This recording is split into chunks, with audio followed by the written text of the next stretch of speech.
This is Adobe Photoshop. I accidentally pressed the letter F on the keyboard and Photoshop got larger. It's like a full screen. The close button in the upper right corner is missing. The minimize and maximize are missing.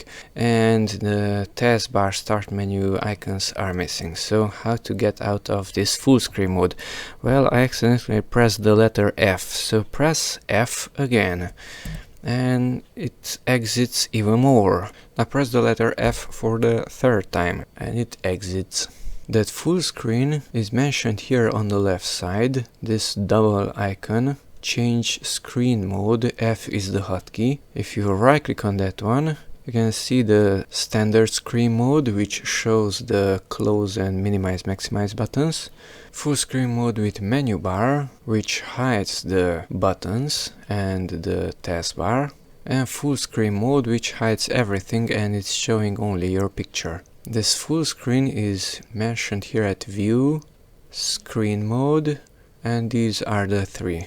The F hotkey is not mentioned here. So if you accidentally pressed F, and the buttons are not visible, then press F again and F again.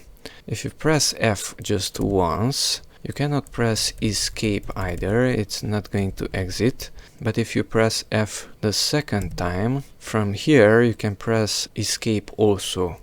And now the buttons and taskbar are visible. So try not to press the letter F if it's not needed.